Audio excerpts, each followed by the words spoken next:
कुडवाडी भूषण बहुजन प्रतिपालक छत्रपती शिवाजी महाराज, या स्वराज्याचे धाकले धनी छत्रपती संभाजी महाराज, राजमाता राष्ट्रमाता माझी जाऊ आऊसाहेब, शिक्षणाची खरी जननी सावित्रीमाई, विश्वरत्न डॉक्टर बाबासाहेब आंबेडकर, तथागत गौतम बुद्ध, संत गाडगे बाबा, प्रथमतः यांच्या चरणाशी मी मानाचा त्रिवार मुद्रा अर्पण करतो, कोटी कोटी अभिवादन करतो. नमस्कार, माझं नाव शेखर जयवंतराव धोंगडे व मी आज ऑनलाईन वक्तृत्व मंचावर विषय मांडतो, शाळा बंदी बहुजनांचे शिक्षण संपविण्याचे कटकारस्थान.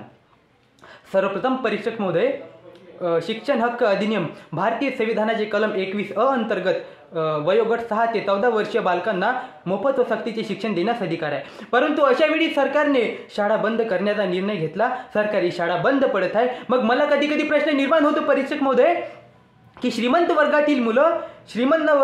वर्गातील मुलं प्रायव्हेट आणि मोठमोठ्या शाळेत शिकू शकतात, परंतु गरीब वर्गातील मुलं प्रायव्हेट शाळेत शिकू शकत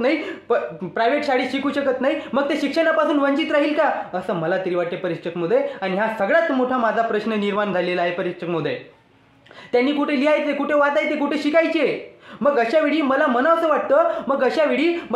वाटतं की लेकर आमची जेव्हा शिकू लागली, लेकरे आमची जेव्हा शिकू लागली, तेव्हा सरकार शाळा विकू लागली, तेव्हा सरकार शाळा विकू लागली.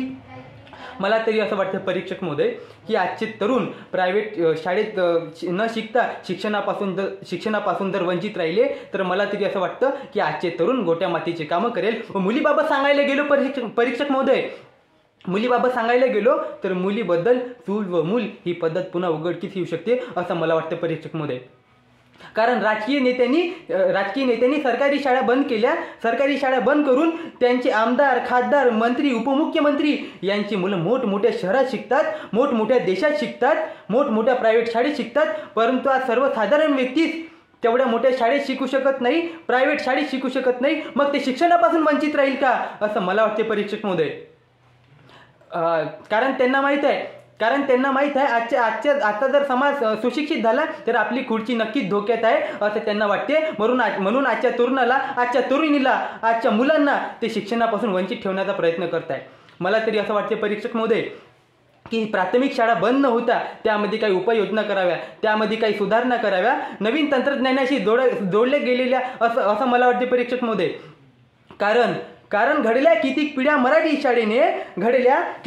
मराठी शाळेने समाज परिवर्तन झाले काड्या फड्याने, सुसंस्कारित मुले केले मराठी शिक्षकाने, नव्याने उघडू आपली प्राथमिक शाळा, दरी खोऱ्यातून शीड घालतात कविता, ओसांडून वाहते मायभूमीची अस्मिता, महापुरुषांचे विचार रुजतात मनात, संत साहित्याचा आदर्श येतो जीवनात. यशाचे महाद्वारे उघडतात मराठी शाळा, बुद्धीला चाणक्य बनवते मराठी शाळा, पाखरासारखा द्या आता सर्वांनी लढा, पुन्हा उघडू आपली मराठी शाळा.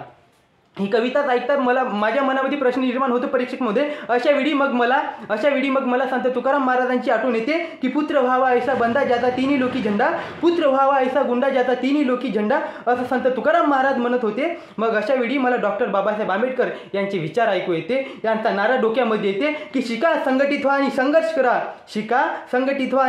करा, असा त्यांनी समाजाला नारा दिला होता.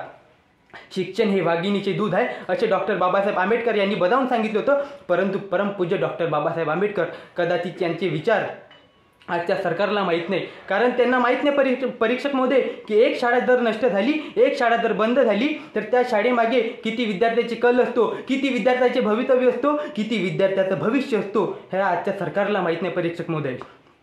किती विद्यार्थ्याचे स्वप्न असतात की आपण मोठं झाल्यावर असं बनायला पाहिजे, मोठं झाल्यावर तसं बनायला पाहिजे. परंतु जर शाळाच बंद झाली, त्यांना योग्य शिक्षणच नाही मिळालं तर ते उद्याचं भविष्य कसं विचारू शकतात, कसं सोचू शकतात. म्हणून मला असं वाटते परीक्षक महोदय की टाचणी जर बोटाला टोचली तर आपण रडून त्याचं दुःख व्यक्त करू शकतात, परंतु आपल्या मुलाचं त्याचे आई वडील डोळ्यासमोर शिक्षण बंद होताना पाहिजे तर त्या आई वडिलाची व्यथा कोण समजन, हे असा सगळ्यात मोठा परीक्षक महोदय माझ्या मनामध्ये प्रश्न निर्माण झालेला आहे. म्हणून प्राथमिक शाळा बंद नाही झाल्या पाहिजे, हव्या त्या सुधारणा आणखी झाल्या पाहिजे, नवीन तंत्रज्ञानाशी जोडल्या गेलेल्या पाहिजे. मला असं वाटते परीक्षक महोदय. आणि आजच्या तरुणीला योग्य शिक्षण मिळालं पाहिजे व ते आपला देश नक्कीच महासत्ता करू शकते असं मला वाटते परीक्षक महोदय. एवढे बोलून मी माझे 2 शब्द संपवितो. जय हिंद, जय महाराष्ट्र.